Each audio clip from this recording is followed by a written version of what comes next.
She hummed her mother's lullaby in the temple for fun. Before we dive into this story, drop a quick hi in the comments and tell me where you're watching from. It really helps support the channel. The vast, cavernous temple of Zendora loomed around Eliza Scott, its ancient stone walls etched with symbols no human had fully deciphered. She was the youngest xenoarchaeologist on the expedition, sent to study the remnants of a civilization that had vanished millennia before humans reached the stars. The exploration team had been on Zendora for 3 weeks, meticulously documenting every corner of the massive temple complex. Most of the senior researchers were back at the base camp, arguing over the meaning of some newly discovered inscriptions. Eliza had seized the opportunity to slip away, eager for a moment of solitude in the temple's central chamber. The chamber was unlike any other in the complex. While most of the temple was built of a dull, gray stone, this massive circular room sparkled with an iridescent material that caught what little light filtered through the high windows. And at even intervals around the chamber stood 12 colossal figures, each over 15 feet tall. The sleeping guardians, as the team had dubbed them, were made of the same strange material as the walls. Each figure appeared to be in a different pose of repose, their features smooth and featureless except for what might have been closed eyes. "Just you and me today," Eliza said to the silent chamber. Her voice echoed slightly, seeming to linger in the air longer than it should have. The young researcher walked slowly around the perimeter of the room, carefully avoiding the symbols inscribed on the floor. Dr. Whitaker, the expedition leader, had strict rules about not disturbing anything until it had been thoroughly documented. But they'd already mapped this chamber twice, and Eliza knew exactly where to step. As she circled the room for the 3rd time, a strange melancholy settled over her. Something about this place reminded her of home, of Earth, which she hadn't seen in over 2 years. She thought of her mother, who had passed away just months before Eliza had been selected for the expedition. Almost without thinking, she began to hum. It was an old lullaby her mother had sung to her as a child, a gentle melody with no words that had always brought her comfort. The tune echoed softly in the chamber, the acoustics somehow making it sound fuller, richer. Eliza closed her eyes as she hummed, letting the familiar melody wash over her.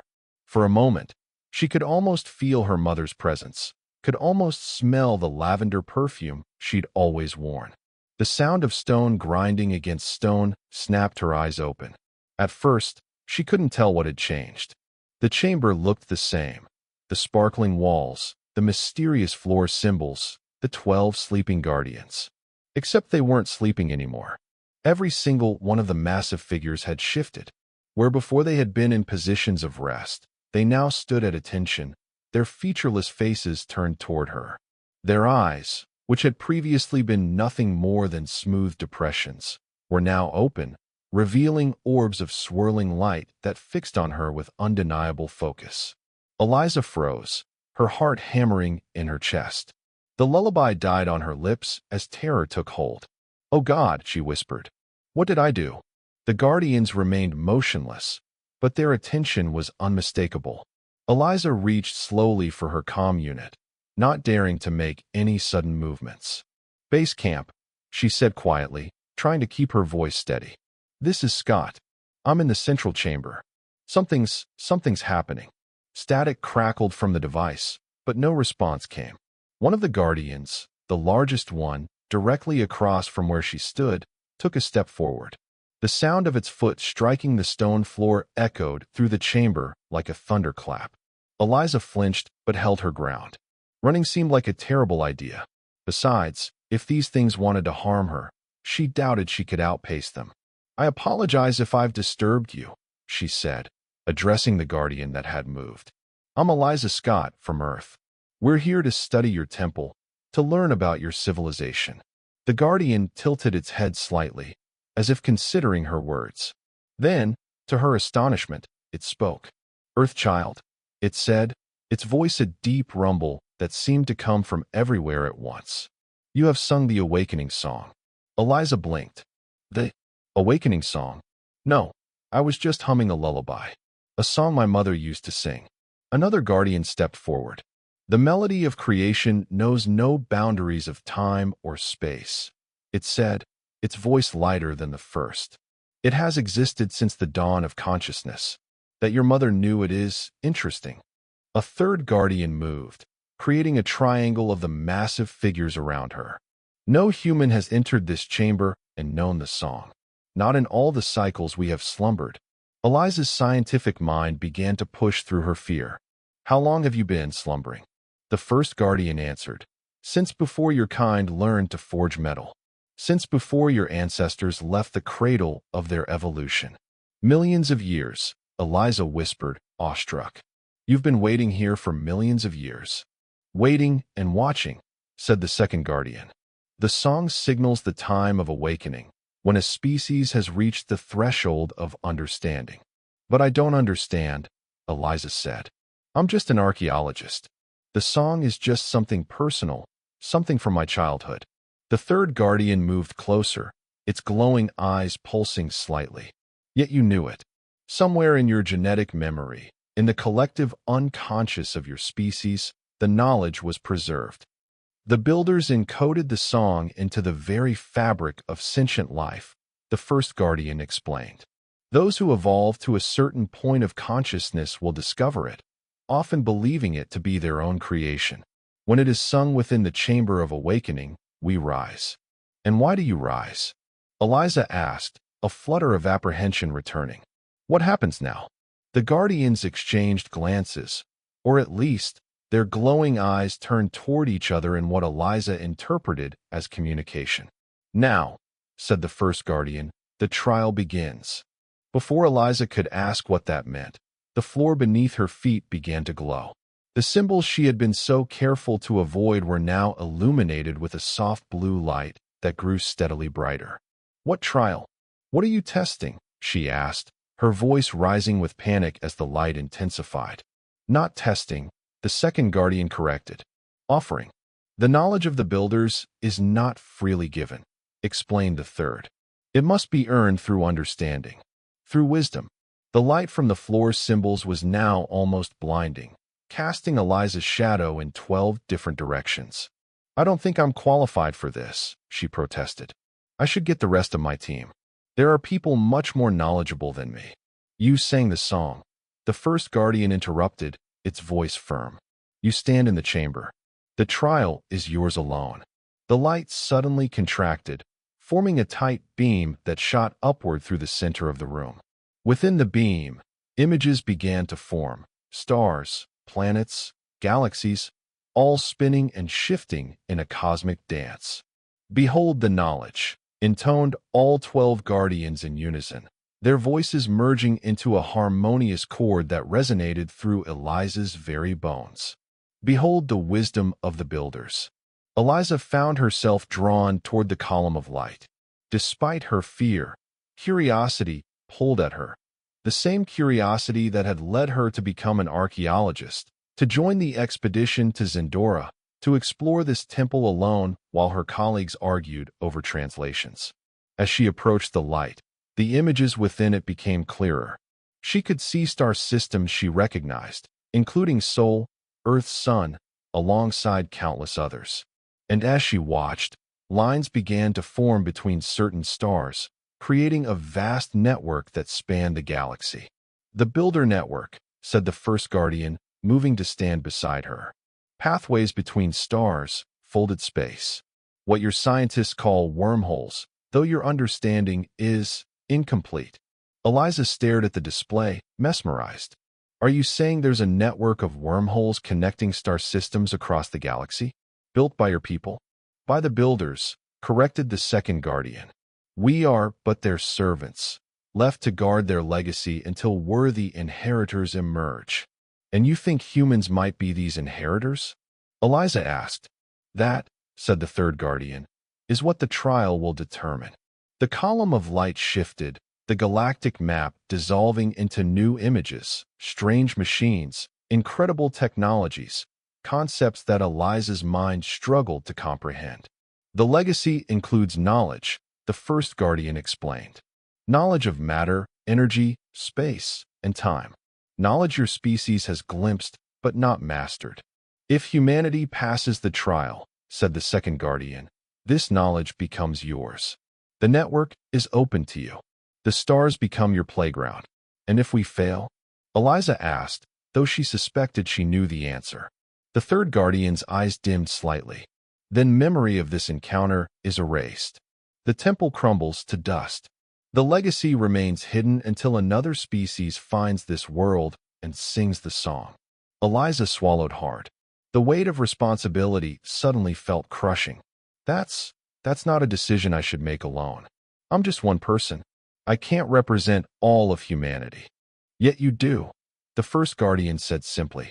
In this moment, you are humanity's voice, its heart, its soul. The builders designed the trial thus, added the second guardian. One individual, one moment of choice. Eliza's mind raced. This was simultaneously the most exciting and most terrifying moment of her life. The archaeological discovery of the millennium was unfolding around her, and she alone was witness to it. What exactly is this trial? She asked, trying to keep her voice steady. What do I need to do? The guardians again exchanged their strange, eyeless glances. You must journey, said the first guardian. Within and without. A journey of understanding, elaborated the second. To see as the builders saw, to know as they knew, to determine if humanity is ready for what was left behind, concluded the third. Eliza took a deep breath. I don't really have a choice, do I? There is always choice, the first guardian said, sounding almost gentle despite its imposing presence. You may leave now, return to your people. We would return to our slumber. The temple would remain as you found it. But the opportunity would be lost, said the second guardian. For how long? Eliza asked. Until another finds this place. Until another sings the song. It could be millennia. It could be never. Eliza looked at the column of light, at the tantalizing glimpses of knowledge it contained. Knowledge that could transform human civilization, that could open up the galaxy to exploration and settlement. Knowledge that her mother, who had encouraged her love of archaeology from childhood, would have given anything to see. I'll do it, she said firmly. I accept the trial. The guardians nodded in unison, a gesture so human it briefly startled her. Then it begins, said the first guardian, and raised one massive hand. The column of light expanded suddenly, enveloping Eliza before she could react. She felt a sensation like falling, like flying, like being torn apart and reassembled all at once. The chamber, the guardians, Zendora itself, all vanished in a blaze of light. When the light faded, Eliza found herself somewhere, or someone, else entirely. She stood on a platform overlooking a vast city unlike any she had seen before. Spires of crystal and metal rose to impossible heights, their surfaces gleaming with the same iridescent material as the temple chamber. Aircraft of strange design flitted between the towers, following pathways of light that crisscrossed the sky. And the inhabitants, they were clearly not human. Tall, slender beings moved through the streets and skyways, their bodies seeming to shift between solid matter and pure energy with each step. They glowed from within with the same light she had seen in the guardian's eyes. The builders, she whispered in awe, as they were at the height of their civilization, confirmed a voice behind her. Eliza turned to find one of the guardians standing there, or rather, a smaller version, closer to human size. Its features were more defined now, almost humanoid, with a mouth, nose, and those same glowing eyes. Am I really here? She asked. In the past. The guardian made a gesture that wasn't quite a nod, wasn't quite a shrug. You are experiencing a memory preserved within the chamber. It is real in the sense that it truly happened. It is unreal in that you cannot change what you see. I'm just an observer then. For now, the guardian said. Watch. Learn. As if responding to these words, the scene shifted. The beautiful city blurred and reformed as a scientific facility of some kind. Builder scientists moved around complex equipment, their energy forms pulsing with excitement. The discovery of the network, the guardian narrated. The realization that space could be folded, that distances between stars could be traversed in moments rather than lifetimes. The scene shifted again. Now Eliza watched as the builders constructed massive ring-shaped devices in space. Wormhole generators, she realized. She saw the first tentative journeys to nearby stars, then bolder explorations as confidence in the technology grew. She witnessed the discovery of other life, other civilizations, some primitive, some advanced, all different from the builders themselves. They explored the galaxy for thousands of years. The Guardian continued as images flowed around them. They learned, they grew, they evolved. And eventually, they transcended. The scenes now showed builders transforming, their partly physical forms becoming pure energy, pure consciousness. They departed their cities, their worlds, moving to another plane of existence beyond what Eliza could comprehend. They left, she said. They abandoned everything they built. Not abandoned, the Guardian corrected. Bequeathed. They knew other species would eventually rise, would reach for the stars as they had done. They left their knowledge, their technology, their network, hidden but discoverable by those who were ready. And the Guardians? You were created to protect this legacy. To guard it, the Guardian agreed. To test those who would claim it. To ensure it passed to worthy inheritors. The scene shifted once more, and now Eliza saw the temple being constructed. Saw the Guardians being created, taking their positions in the chamber. Saw the last of the builders encoding the awakening song into the genetic memory of promising species across the galaxy, including, she realized with a shock, early hominids on Earth. The song has existed in human subconscious for over 1 million years, the Guardian said, noting her surprise. Passed from generation to generation, emerging in different forms, different cultures, but always recognizable to those who know how to listen. And my mother's lullaby. One expression of the song, yes. Humanity has known the melody throughout its evolution. It appears in your oldest music, your earliest recorded songs. Eliza felt a wave of emotion, wonder, disbelief, and a strange sense of connection to her mother that transcended death. The lullaby that had comforted her as a child was part of something unimaginably ancient and profound. I still don't understand, she said after a moment. What is the actual trial? What am I being tested on? The Guardian's glowing eyes studied her. The trial has already begun, Earthchild. Every reaction, every question, every thought, all are part of the assessment. That's not very reassuring, Eliza said with a nervous laugh. It was not meant to be. The Guardian gestured, and their surroundings changed again. They stood now in what appeared to be a control center of some kind. Builder operators moved around a central holographic display that showed the galactic network in all its complexity. The network still exists, the Guardian said. Dormant but intact. The wormhole generators orbiting hundreds of stars across the galaxy, waiting to be reactivated. Including our solar system? Eliza asked. Yes, hidden in the shadows, powered down to avoid detection by your primitive instruments. But there. Eliza's mind raced with the implications. Instant travel between star systems would transform humanity's future. No more generation ships, no more decades-long journeys to reach even the nearest habitable worlds. The entire galaxy would be accessible. With this technology, she said slowly, humanity could spread throughout the galaxy in just a few generations. Yes, the Guardian agreed. But would that be wise? And there it was. The real question behind the trial. Not whether humans could use the technology, but whether they should. You're asking if humanity is mature enough for this kind of power, Eliza said. If we can be trusted not to use it destructively. The question at the heart of every trial, the Guardian confirmed. The builders left their legacy for those who would use it responsibly. For those who would explore rather than conquer, learn rather than destroy. Eliza felt a knot form in her stomach. As a scientist, as an explorer, the prospect of accessing the network was intoxicating. But she couldn't ignore humanity's darker impulses, its history of using new technologies for warfare and domination. I can't guarantee that humans would always use this technology wisely, she admitted. We're complicated. We have the capacity for great compassion and great cruelty, for brilliance and for stupidity. Like all sentient species, the Guardian said, sounding almost approving of her honesty. But Eliza continued, gathering her thoughts.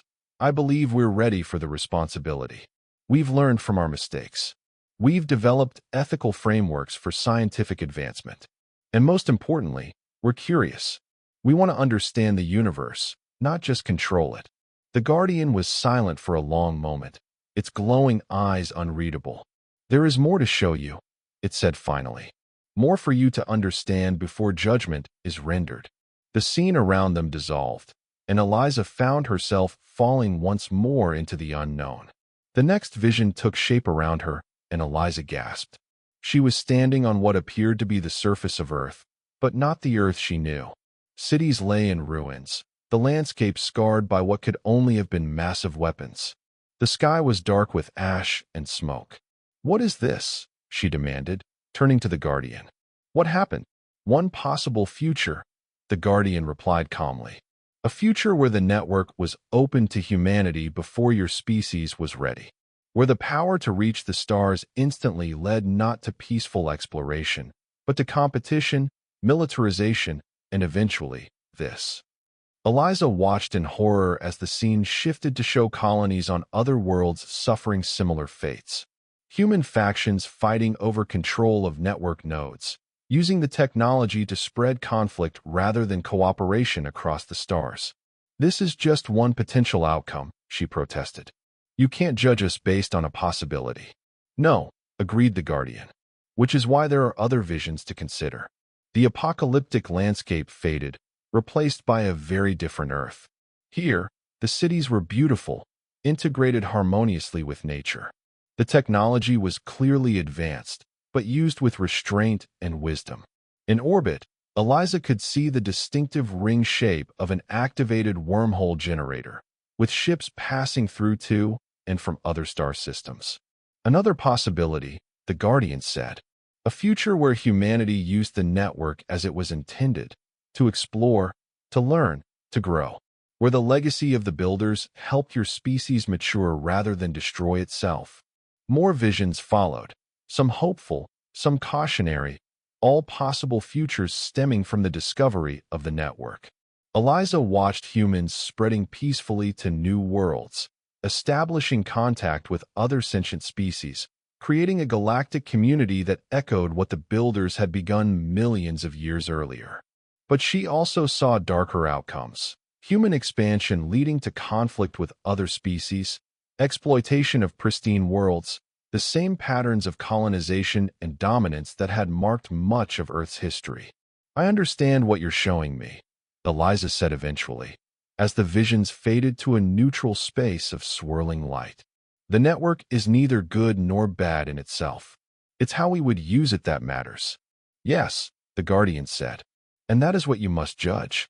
Not just what humanity is now, but what it could become, for better or worse, with this knowledge. Eliza took a deep breath, feeling the weight of the decision pressing down on her. How could she possibly make this judgment on behalf of her entire species? Yet the alternative, walking away, leaving the temple and its secrets buried for perhaps another 1,000,000 years, seemed equally impossible. I need to see one more thing, she said suddenly, struck by a thought. You've shown me possible futures based on humanity gaining access to the network. But what about the future if we don't? If I fail this trial and the knowledge remains hidden? The Guardian tilted its head, that almost human gesture that suggested consideration. A fair request, it said after a moment. Observe. New visions formed around her.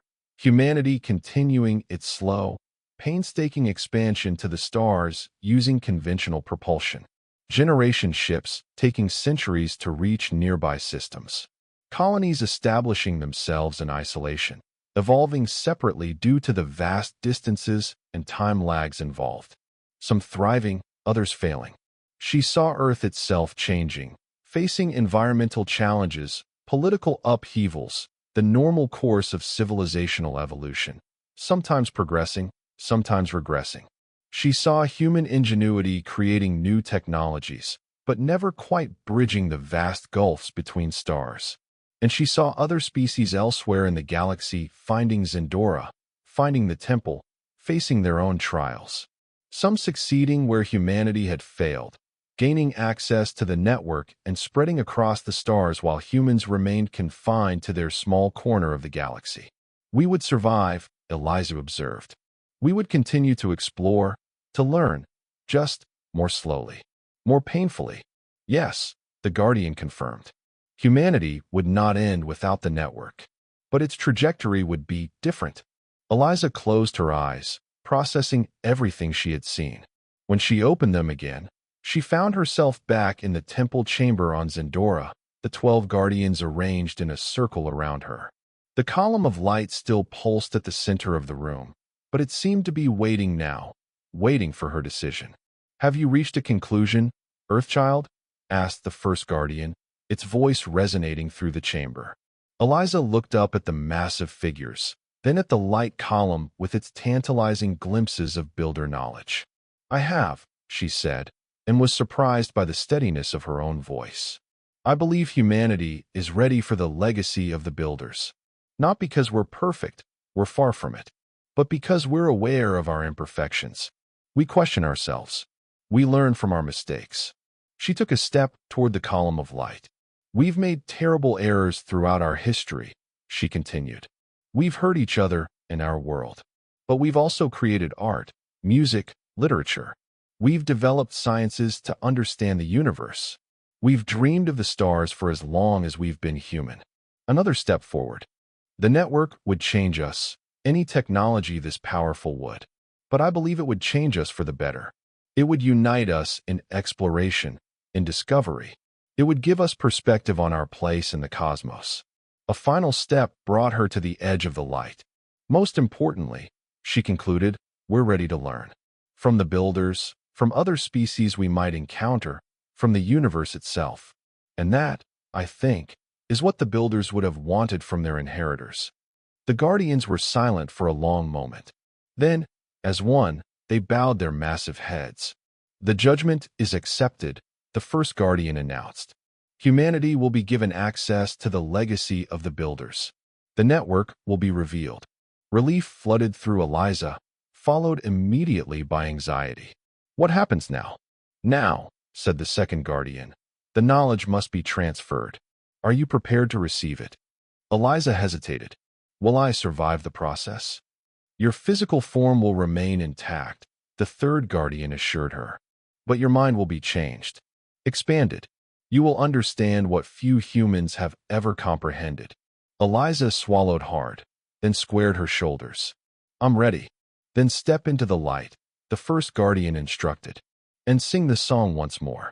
Eliza closed her eyes, summoning the memory of her mother's lullaby. As the melody rose in her throat, she stepped forward into the column of light. The sensation was unlike anything she had ever experienced, neither pain nor pleasure, but a rush of information so intense it threatened to overwhelm her consciousness. Images, concepts, mathematics, physics, engineering principles, all flooding into her mind faster than she could process them. She felt herself falling, expanding, becoming something more than what she had been. The lullaby continued to flow from her lips, anchoring her to her humanity even as her understanding transcended human limitations. And then, abruptly, it was over. The light vanished. Eliza found herself on her knees in the center of the chamber, gasping for breath. Her mind buzzed with new knowledge, new understanding that she knew would take years to fully integrate. The guardians stood around her, but they were changed. Their massive forms were translucent now, fading gradually like mist in morning sunlight. "What's happening to you?" Eliza asked, struggling to her feet. "Our purpose is fulfilled," the first guardian said, its voice already distant. "The legacy has been passed. The inheritors have been found. We return to dormancy," said the second guardian, "until we are needed again. The knowledge is now yours," added the third guardian. "Use it wisely, Earthchild." "Wait," Eliza called as the figures grew more transparent. "There's so much I don't understand yet." "You understand more than you realize," the first guardian said. And what you do not yet comprehend will become clear in time. Remember the song, said the second guardian as it faded from view. It will guide you when needed. And remember, said the third guardian, now barely visible, that with great knowledge comes great responsibility. The stars await you, Eliza Scott of Earth. Make the builders proud. With those words, the guardians vanished completely. The chamber remained, its walls still sparkling with that strange iridescent material, but the massive figures were gone. Eliza stood alone, her mind still reeling from the information transfer. As she tried to gather her thoughts, her comm unit suddenly crackled to life. Scott, Eliza, do you copy? It was Dr. Whitaker's voice, tense with concern. We've been trying to reach you for hours. Where are you? Eliza raised the unit slowly. I'm in the central chamber, Dr. Whitaker. And I think you should get down here. All of you. What's happened? Are you all right? Eliza looked around the empty chamber, at the spot where the column of light had been. She could feel the knowledge the builders had left, organizing itself in her mind, becoming accessible. She knew where to find the network node in Earth's solar system. She knew how to activate it. She knew how to build the technology that would allow humanity to access the stars. I'm fine, she said, a smile spreading across her face. Better than fine. I just made first contact. There was stunned silence on the other end of the comm, then Whitaker's voice returned, barely containing his excitement. Don't move. We're coming to you. As she waited for her colleagues to arrive, Eliza found herself humming again, her mother's lullaby, the awakening song. But now she understood its true meaning, its true purpose. It wasn't a song to put children to sleep. It was a song to wake up the universe. A song to bring humanity home to the stars. The next 24 hours passed in a blur for Eliza. The research team had rushed to the central chamber, their expressions shifting from concern to awe as she recounted what had happened. Dr. Whitaker had listened with growing excitement, his skepticism melting away as Eliza demonstrated knowledge of the temple that none of them possessed. The inscriptions in the eastern corridor, she had explained, aren't religious texts. They're navigational charts for the network. Star coordinates. Jump points. She'd led them to sections of the temple they hadn't yet explored, revealing hidden chambers and technology that had been invisible to their previous scans. The team followed her in stunned silence, recording everything, asking questions that she answered with a confidence that surprised even herself. But now, as she sat alone in her quarters at the base camp, Eliza felt the weight of what had happened settling fully upon her. She stared at the equations she'd been scribbling for hours, calculations for locating the dormant wormhole generator hidden at the edge of Earth's solar system. The knowledge flowed through her like water, natural yet overwhelming. A knock at her door broke her concentration. Come in, she called, not looking up from her notes. Dr. Whitaker entered, his lined face a mixture of exhaustion and exhilaration. At 62, he was the most respected xenoarchaeologist in the field, with 4 decades of research behind him. Yet now he looked at Eliza, barely 30 and the junior member of the expedition, with something approaching reverence. The transport leaves in an hour, he said. Command wants us back on Earth as soon as possible. They're assembling a team to review your findings. Eliza nodded, gathering her notes. Have you told them everything? Whitaker hesitated. I've told them what we observed. The chambers you revealed, the technology we've documented. But the rest. He gestured to her notes. The knowledge that was transferred to you. The network. I thought perhaps that should come directly from you. You're protecting me, Eliza said with a small smile. I'm being cautious, Whitaker corrected. This is potentially the most significant discovery in human history. It will have implications. Political, military, economic. There will be factions who will want to control it. I know, Eliza said quietly. The Guardians showed me possible futures. Not all of them were good. Whitaker sat across from her, his expression grave. You understand what's at stake, then? This isn't just an archaeological find. This is something that could change the course of human civilization. That's exactly why we can't keep it secret, Eliza said firmly. This knowledge doesn't belong to any one nation or corporation. It belongs to all of humanity. That's what the builders intended. And you believe we're ready for it? Whitaker asked, studying her face. Truly ready? Eliza looked down at her notes, at the elegant equations that described how to fold space itself. I told the Guardians we were. I have to believe that. Whitaker nodded slowly. Then we'll present this together. United front. He stood, moving toward the door. 1 hour, Dr. Scott. Don't be late. As the door closed behind him, Eliza returned to her notes, to the knowledge that still sorted and organized itself in her mind.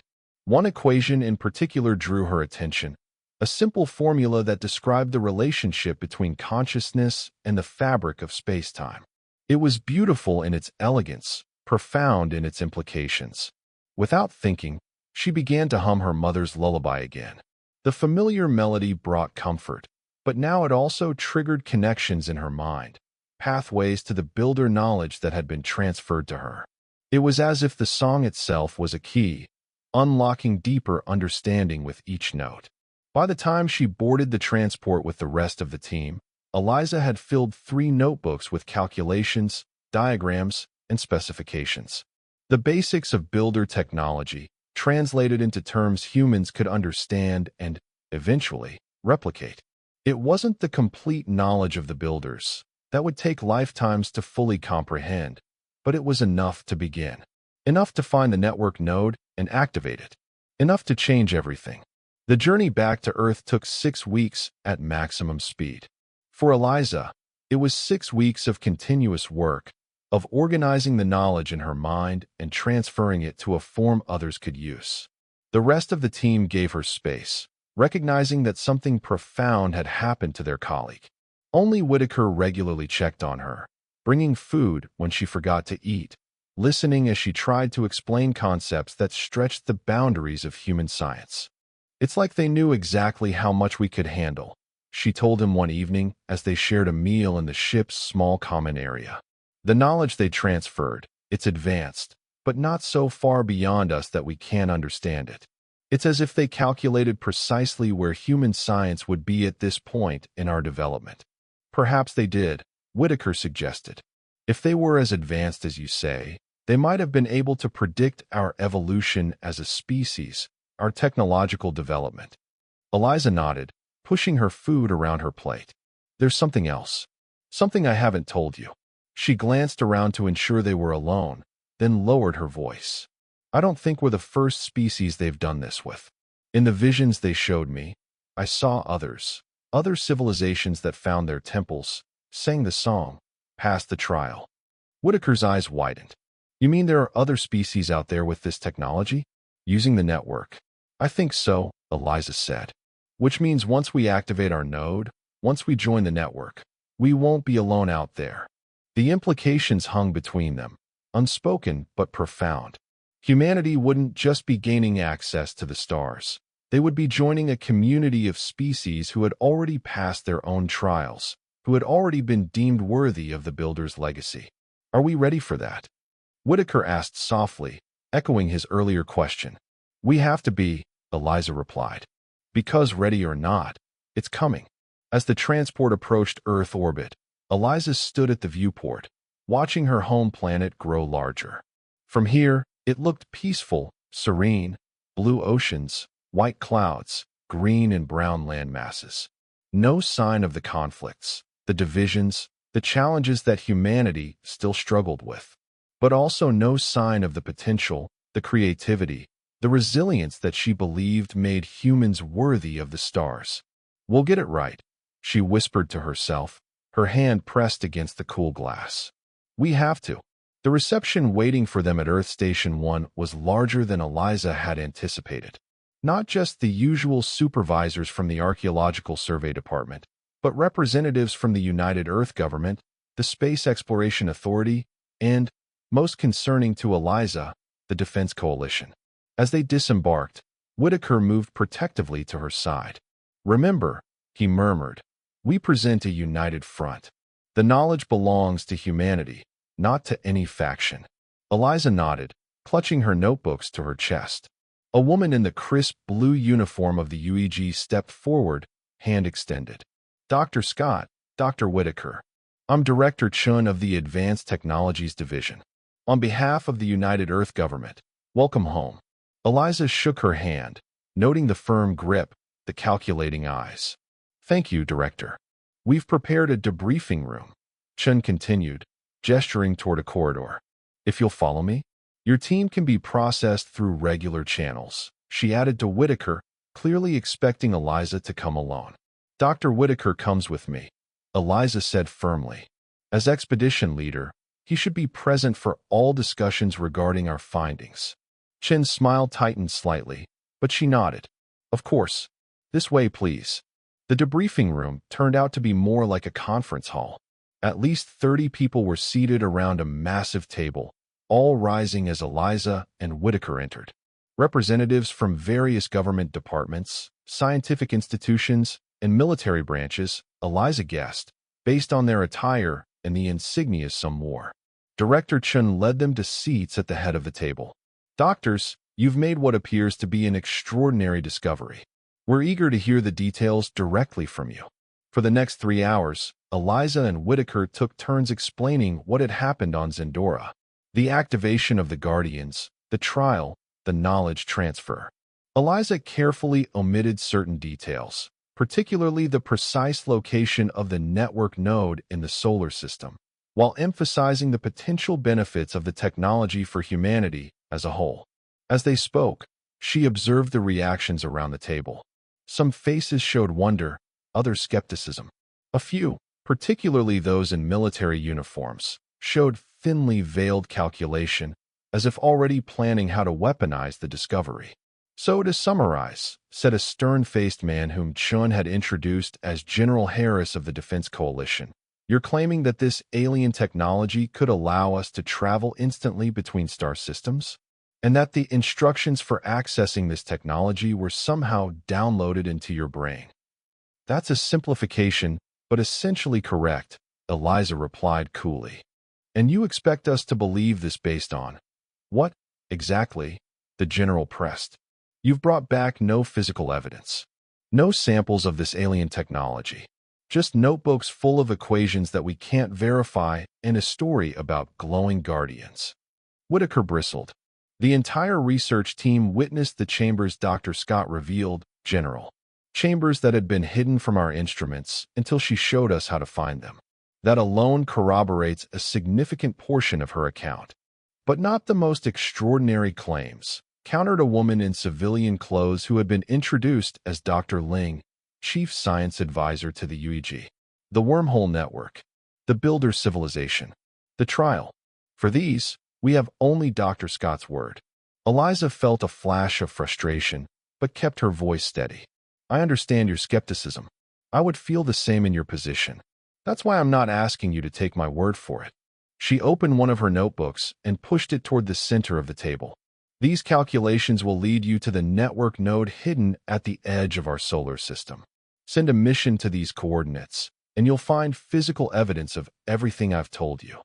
A murmur ran around the table as officials leaned forward to see the notebook.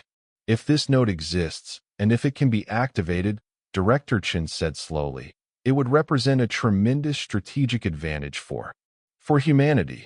Eliza interrupted firmly. Not for any one nation or coalition.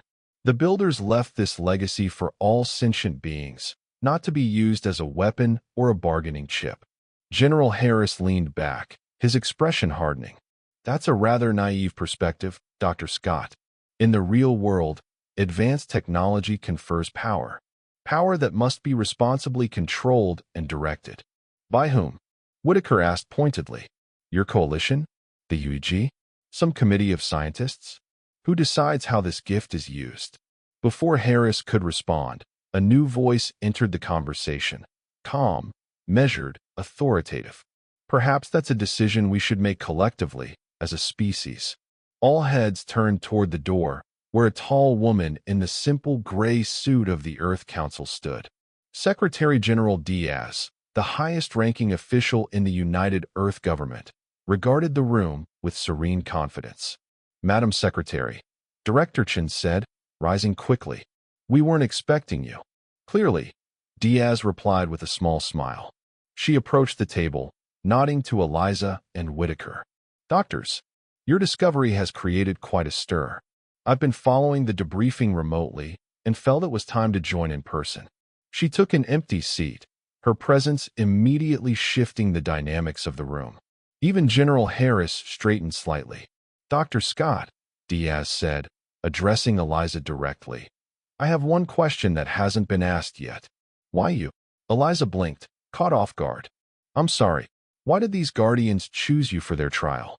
Out of all the members of your expedition, why was the junior archaeologist selected to receive this knowledge?" It was a good question, one Eliza had asked herself repeatedly during the journey home. "I don't think they chose me specifically," she said after a moment. "I was the one who hummed the song in the central chamber. The melody triggered their awakening. It could have been anyone who knew that specific sequence of notes. And yet it was you." Diaz pressed gently. "A coincidence? Or something more?" Eliza hesitated, then decided on honesty.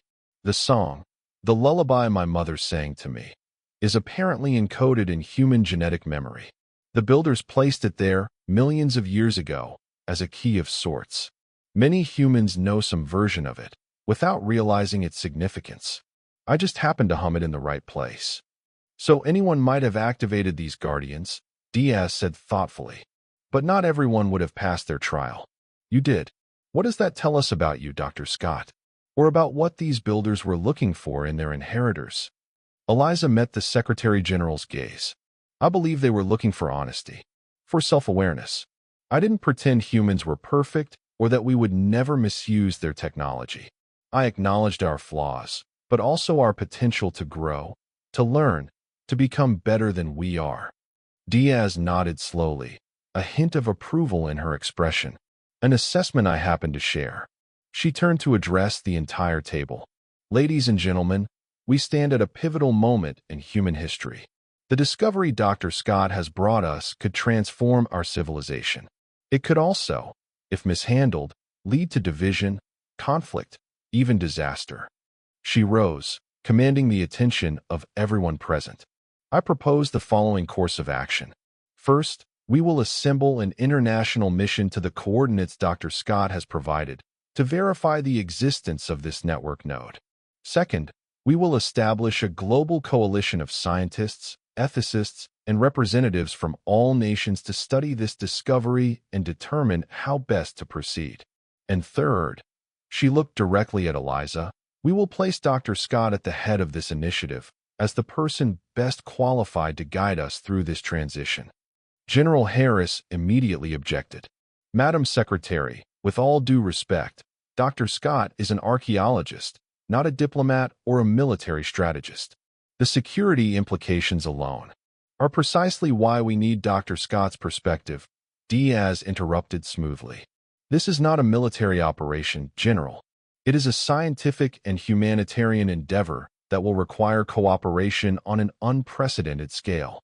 The debate continued for another hour, with various factions arguing their positions. Throughout, Eliza remained silent, watching as the future she had glimpsed in the Guardian's visions began to take shape, for better or worse. When she finally spoke again, her voice cut through the competing arguments with quiet authority. "The builders faced a choice," she said, drawing all eyes back to her. "They had technology that could have made them masters of the galaxy. They could have conquered, ruled, dominated. Instead, they chose to leave that technology for others to discover when they were ready. They trusted that species like ours would eventually evolve beyond conquest, beyond domination, to a place where exploration and discovery were ends in themselves." She looked around the table, meeting each gaze in turn. "I believe we're at that threshold now. Not fully evolved, not perfect, but ready to take the next step. Ready to join something larger than ourselves. The question is, will we prove the builders right, or will we prove them wrong?" The room fell silent as her words sank in. Even General Harris had no immediate rebuttal. Secretary General Diaz broke the silence with a decisive nod. "Well said, Dr. Scott. I believe we have our answer." She turned to Director Chun. "Prepare the mission to these coordinates, and begin assembling the coalition I described. We have work to do." As the meeting adjourned, Eliza felt a strange mix of exhaustion and elation. The path ahead would not be easy, but at least they were taking the first steps. Whitaker squeezed her shoulder as they left the conference room. "You did well," he murmured. "The Guardians chose wisely." Eliza smiled tiredly. "I hope so. This is just the beginning." The next 6 months were the most intense of Eliza's life. The verification mission found exactly what she had predicted: a massive ring-shaped structure hidden in the outer solar system, powered down but intact after millions of years. Preliminary analysis confirmed it was built of materials unlike anything humans had encountered before, with technology that defied conventional understanding. As news of the discovery spread, the world reacted with a mixture of wonder, excitement, and fear. Religious leaders debated the theological implications. Scientists pored over the data Eliza provided. Military strategists developed contingency plans for various scenarios, including hostile contact with other species using the network. Through it all, Eliza worked tirelessly with the international coalition, translating her knowledge of builder technology into practical applications. Progress was faster than anyone had anticipated. The builders had indeed calibrated their gift to be just advanced enough to challenge humanity without overwhelming them. Within months, they had developed the first prototype of an interface device that could communicate with the dormant network node. Within a year, they were ready for the first activation test. The day of the test, Eliza stood in the control center of Outpost Horizon, the space station that had been constructed near the network node. Around her, the finest minds from Earth worked at various stations, monitoring systems, checking calculations, preparing for a moment that would change human history forever. Whitaker, now serving as her chief advisor, stood at her side. "Nervous?" he asked quietly. "Terrified," she admitted with a small smile. "What if it doesn't work? What if I misunderstood something crucial?" "Then we try again," Whitaker said simply. "That's the human way, isn't it? Trial and error. Persistence. And if it does work? If the node activates, and we suddenly have access to the stars? Are we truly ready?" Whitaker considered this. "I don't know. But I do know that if anyone can guide us through this transition, it's you." Before Eliza could respond, Director Chen approached them. Now serving as the coalition's administrative head, she had proven to be a capable ally, keeping the various political factions in check while Eliza and her team focused on the scientific work. "We're ready to begin the activation sequence, Dr. Scott," Chen reported. "All systems nominal. The interface device is functioning within expected parameters." Eliza nodded, taking a deep breath. "Thank you, Director. Let's proceed." She moved to the central control station, where a modified version of the interface device awaited her. Based on builder technology but constructed with human materials, it looked deceptively simple. A crystalline sphere set into a console, designed to respond to specific thought patterns. As Eliza placed her hands on the sphere, she felt the familiar hum of builder knowledge stir in her mind. Without conscious thought, she began to hum the song, her mother's lullaby, the awakening song. Around the control center, heads turned at the unexpected sound, but no one interrupted. The sphere beneath her hands began to glow with a soft blue light. On the massive view screen at the front of the control center, they could see the network node responding, sections of the ancient ring lighting up in sequence. "Power readings are increasing," reported one of the technicians, voice tight with excitement. "The node is activating." Eliza continued to hum, guiding the interface with her thoughts, drawing on the knowledge the Guardians had given her. The song flowed through her, connecting her to the device, to the node, to the network that spanned the galaxy. On the view screen, the ring structure was now fully illuminated, pulsing with energy. At its center, a distortion appeared, a ripple in space-time that gradually expanded to form a stable aperture. A wormhole, connecting their solar system to another star dozens of light-years distant. The control center erupted in cheers and applause. Technicians hugged each other, scientists stared at their readings in amazement, military observers exchanged stunned glances. Even Director Chen allowed herself a broad smile. Eliza stood motionless, hands still on the sphere, mind still connected to the network. Through this connection, she suddenly sensed something unexpected, another presence, another consciousness, reaching out from the other side of the wormhole. A greeting, a welcome, a recognition. "There's someone there," she whispered, loud enough for only Whitaker to hear. "Another species. There. They're welcoming us to the network." Whitaker's eyes widened. "Can you communicate with them?" Eliza nodded slowly. "I think so. The interface, it's not just for controlling the node. It's a translation system, a way for different species to understand each other." She closed her eyes, focusing on the connection. "They're sending us coordinates. Other active nodes in nearby systems. Places where we can meet them." Director Chun had noticed their exchange and approached swiftly. "Dr. Scott? Is everything all right?" Eliza opened her eyes, a smile spreading across her face. "Better than all right, Director. We're being invited to join the community. There are others out there, other species who passed their own trials, who gained access to the network, and they're offering to help us adjust, to guide our transition." Chen's expression shifted from concern to wonder. "Other intelligent species? Confirmed? This is unprecedented." "Not for them," Eliza said. "They've been doing this for thousands of years, welcoming new species to the network as they pass their trials." She looked back at the view screen, at the stable wormhole that now connected humanity to the stars. "We're just the latest arrivals. News of the successful activation and the contact with another species spread rapidly across Earth and its colonies."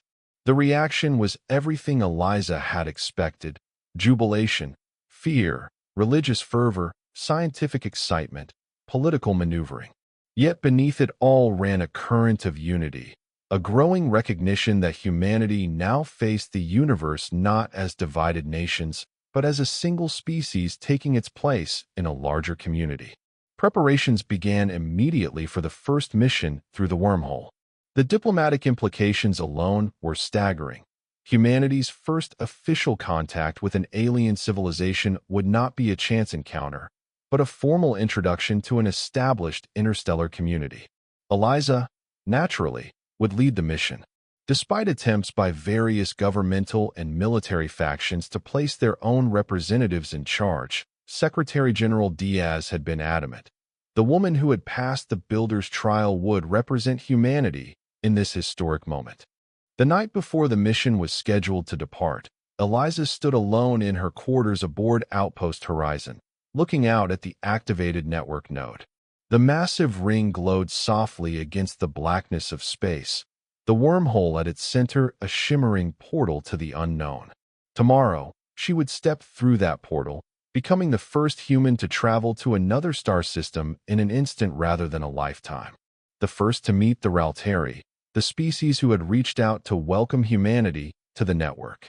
The first to see firsthand what the Builders had created, a galaxy linked not just by technology, but by shared knowledge, shared wisdom. As she contemplated this momentous step, Eliza found herself humming her mother's lullaby once more. The awakening song, the melody that had unlocked humanity's future. "I wish you could see this, Mom," she whispered to the empty room. "I wish you could know what your lullaby really meant." A soft knock at her door interrupted her thoughts. She turned, calling, "Come in." Whitaker entered, looking uncharacteristically nervous. "Sorry to disturb you, Eliza. I know you must be preparing for tomorrow." "Just thinking," she said, gesturing for him to join her at the viewport. "Hard to believe it's really happening." Whitaker stood beside her, gazing out at the network node. "I wanted to give you something. A going-away present, I suppose, though that seems rather inadequate for the occasion." He held out a small object, a simple recording device, old-fashioned compared to the advanced technology that surrounded them on the station. "What is it?" Eliza asked, taking it curiously. "During our return journey from Zendora, when you were working through the Builder knowledge, I recorded you humming that lullaby, your mother's song." Whitaker looked slightly embarrassed. I thought it should be preserved. The melody that changed everything." Eliza stared at the device, emotion welling up unexpectedly. She pressed the playback button, and the soft notes of the lullaby filled her quarters. Her own voice, humming the ancient melody that had been passed down through countless generations, encoded in human memory by beings who had lived and died millions of years before. "Thank you," she said softly, closing her hand around the recorder. "This means more than you know." Whitaker nodded, clearly pleased that his gift had been well received. "I should let you rest. Big day tomorrow." As he turned to leave, Eliza called after him, "Dr. Whitaker, Marcus." He paused, looking back at her. "I couldn't have done any of this without you. You believed me when others didn't. You supported me when it would have been easier to take control of the discovery yourself." Whitaker smiled, a rare full smile that transformed his usually serious face. "I recognized something in you, Eliza. The same thing the Guardians saw, I suspect. The best of what humanity can be." He straightened, his expression becoming more formal again. "I'll see you tomorrow, Dr. Scott. Rest well." After he left, Eliza returned to the viewport, the recorder still clutched in her hand. She played the lullaby again, letting the familiar notes wash over her. The song that had awakened the Guardians. The song that had opened the stars to humanity. The song that had been her mother's final gift to her. Tomorrow would bring challenges, discoveries, wonders. Humanity would take its first steps into a larger universe, joining a community of species united by the Builder legacy. There would be adjustments, misunderstandings, moments of tension, and moments of profound connection. The path would not always be smooth. But in this moment, watching the activated network node shimmer against the darkness, Eliza felt a profound sense of rightness. This was what the Builders had intended. This was what the Guardians had tested her for. This was the future humanity had been moving toward since the first humans looked up at the night sky and wondered what lay beyond. She hummed along with the recording, adding her voice to her voice, creating a harmony that seemed to resonate with the very fabric of space-time. The Awakening Song, a lullaby for an old way of being and a greeting for something new, something better. The next morning, Eliza Scott stood before the activated wormhole, leading the first human delegation to step into the network. Behind her, the crews of Outpost Horizon watched in breathless anticipation. Before her, the shimmering portal that would take her instantly to a star system dozens of light years distant, where representatives of the Ralteri waited to welcome humanity to the galactic community. She took a deep breath, squared her shoulders, and stepped forward into humanity's future. The wormhole transit was nothing like Eliza had expected. There was no sensation of movement, no disorientation, no passage of time. One moment she was stepping through the shimmering aperture on the human side. The next, she was emerging into a vast docking bay on the other side. The bay was clearly designed for vessels and visitors from multiple species. Various docking ports of different configurations lined the walls, and the architecture itself seemed to incorporate elements that would appear familiar or comfortable to different physiologies. Waiting for them at the arrival platform were the Ralteri. Eliza's first impression was of graceful, almost feline beings. Taller than humans, with slender limbs and smooth, iridescent skin in shades of blue and purple. Their faces were elongated, with large, multifaceted eyes that shimmered with intelligence, and small, delicate mouths. They wore simple garments that seemed woven of light itself, shifting and changing with their movements. One of the Ralteri stepped forward, raising both hands in what was clearly a gesture of greeting. "Representatives of Earth," it said, its voice melodic and surprisingly easy to understand. Another function of the Builder translation system, Eliza realized. "I am Nira, liaison for new arrivals to the network. On behalf of the Ralteri and all network species, I welcome you to the community of stars." Eliza stepped forward, mirroring the gesture. "On behalf of humanity and Earth, I thank you for your welcome. I am Dr. Eliza Scott, and these are my colleagues." She introduced each member of the small delegation, scientists, diplomats, and a single military observer whose presence had been a necessary political compromise. Nira's multifaceted eyes focused on Eliza with particular interest. "You are the one who passed the Builder trial," the Ralteri said. It wasn't a question. "The one who heard the song." "Yes," Eliza confirmed. You know about the trials? Nira made a gesture that Eliza interpreted as affirmation.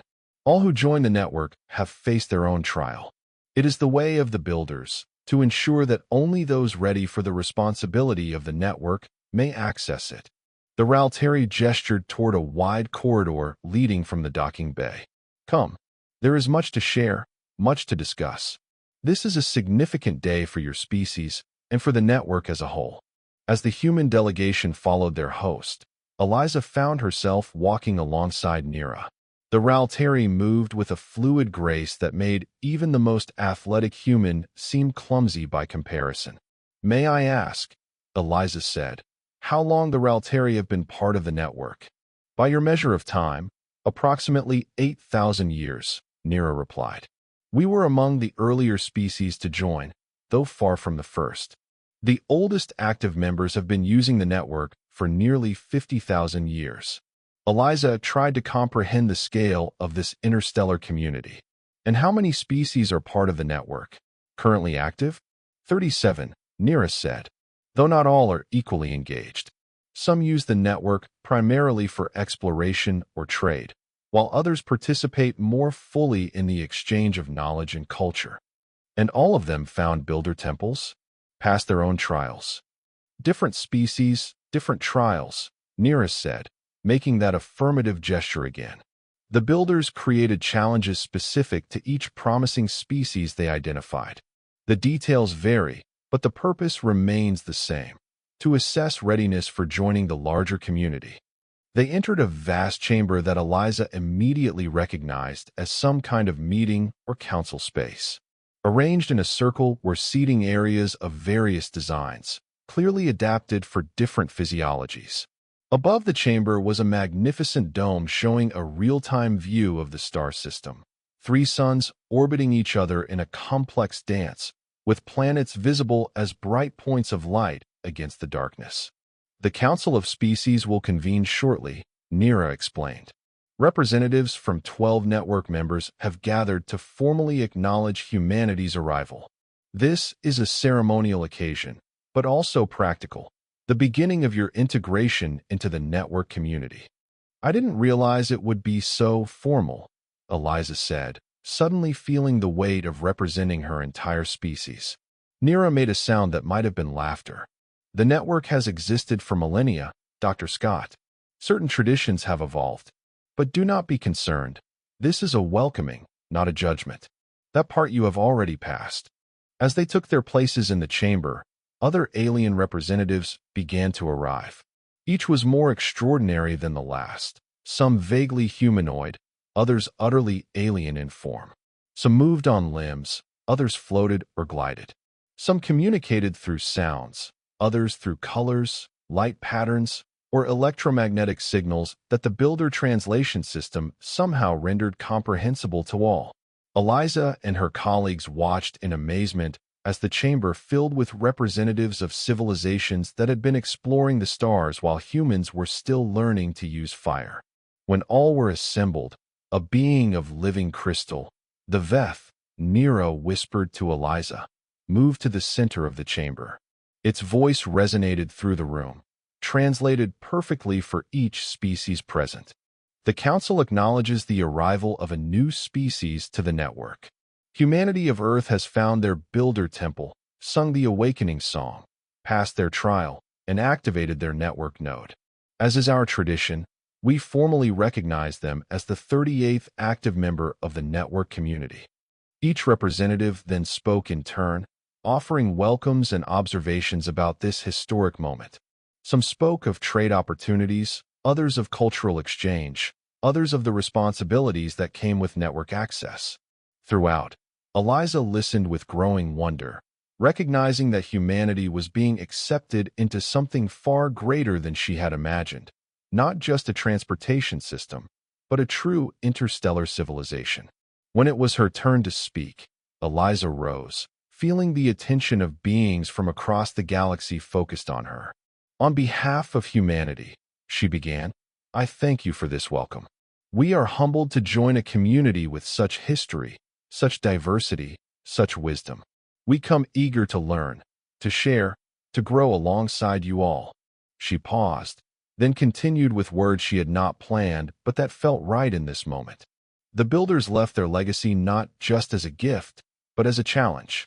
A challenge to rise above our limitations, to see beyond our differences, to recognize that the universe belongs not to any one species, but to all who seek to understand it with wisdom and compassion.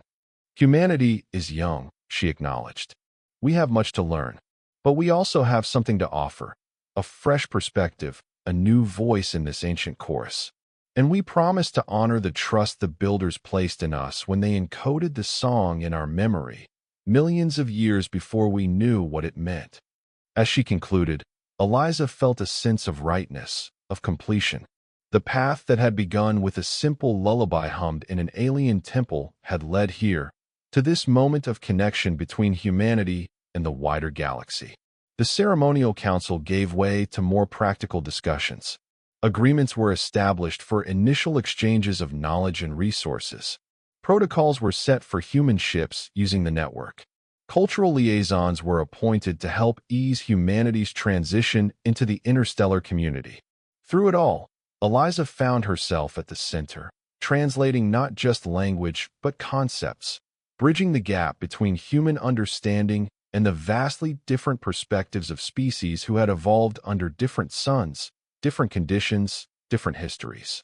Days stretched into weeks as the delegation extended their stay, learning more about the network and their place within it.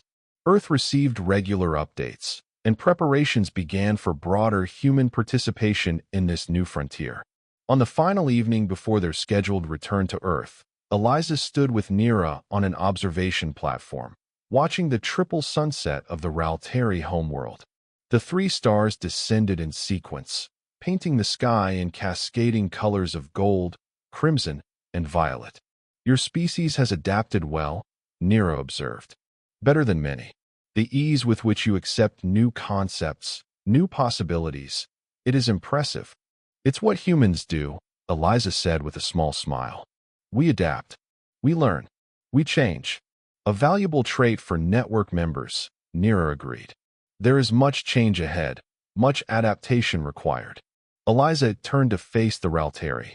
Before we leave tomorrow, there's something I've been wondering. The Guardians showed me visions of possible futures, some where humanity used the network wisely, others where we didn't. Was that part of your trial as well? Nira's multifaceted eyes shimmered in the fading light. The details differ, but the essence remains. All who would join the network must face the truth of their potential, both the light and the shadow. And how did the Ralteri choose? Between those possibilities? As you did, Nira said simply, with hope tempered by honesty, with recognition of our flaws and faith in our capacity to overcome them. The Ralteri made a gesture Eliza had learned indicated thoughtful reflection. It is the paradox at the heart of the trial. Only those who acknowledge their potential for failure can truly succeed. The final sun slipped below the horizon, leaving the sky awash with stars, stars that were no longer distant, unreachable points of light, but places humanity could now visit, explore, understand. When you return to Earth, Nira said, you will face challenges. Some will fear the changes the network brings. Some will seek to control it for their own advantage. Some will resist the idea that humanity is but one voice among many in the cosmos. I know, Eliza said. I saw those possibilities too. Yet you chose to awaken your node, to bring your people into the network. Because I also saw what we could become, Eliza explained. What we could learn, how we could grow. She turned her gaze back to the star-filled sky. The Guardians asked me if humanity was ready. I said yes, not because we're perfect, but because we're willing to try. Nira made the Ralteri gesture of approval. That willingness is what the builders sought in all of us. The capacity to reach beyond ourselves, to see the universe not as something to conquer, but as something to understand. As the first moon rose, casting a pearly light over the observation platform, Eliza found herself humming her mother's lullaby, the song that had awakened the Guardians, that had opened the door to the stars. To her surprise, Nira began to hum along, the Ralteri's voice blending with hers in perfect harmony. You know it too, Eliza said, stopping in mid-melody. All network species know some version of the song, Nira explained. The builders made certain of that. It binds us together across the gulf of evolution, across the vastness of space and time. Different notes, different patterns, but the same fundamental sequence, the same meaning. And what is that meaning? Eliza asked. Nira's eyes shimmered with what might have been amusement. That is for each species to discover for themselves, Dr. Scott. But if I were to offer my interpretation, the Ralteri paused, considering. It is a reminder that we are never truly alone in the universe. That connection is possible across any distance, any difference. That what separates us is less important than what unites us. As they resumed humming together, human and Ralteri voices intertwining beneath an alien sky, Eliza felt the truth of those words. The song that had been her mother's lullaby was now something more, a bridge between worlds, between species, between the past and the future. A song of awakening, not just for the Guardians, but for humanity itself. The following day, Eliza led her delegation back through the wormhole to Earth, carrying with them the formal agreements of humanity's inclusion in the network community. They returned not as explorers, but as ambassadors, representatives of Earth to the stars, and of the stars to Earth. In the months and years that followed, humanity's integration into the network progressed with remarkable speed. Additional nodes were activated, connecting Earth to a dozen star systems. Human ships ventured outward, making contact with other network species, establishing diplomatic and trade relations, exchanging knowledge and culture. And at the center of it all was Eliza Scott, the woman who had hummed an ancient lullaby in an alien temple and changed the course of human history. As humanity's chief liaison to the network, she guided her species through its first tentative steps into a larger universe, helping them navigate the complex relationships and responsibilities that came with their new status. The path was not always smooth. There were those on Earth who feared the changes, who saw the network as a threat rather than an opportunity. There were political struggles over access and control, ethical debates about the implications of advanced alien technologies, cultural conflicts as human societies adjusted to their place in a galactic community. But through it all, the song remained, a melody that connected humanity to its past and to its future among the stars. A lullaby that had put to sleep an old way of being and awakened something new, something better. And that was the end of the story. If you listened all the way to here, don't forget to leave feedback about what you thought of the story in the comments, whether positive or negative. Your feedback helps us improve. Also, leave your like and subscribe to the channel for more stories like this one. And I'll leave here on the screen another video that I'm sure you'll like. Big hug, and see you in the next story.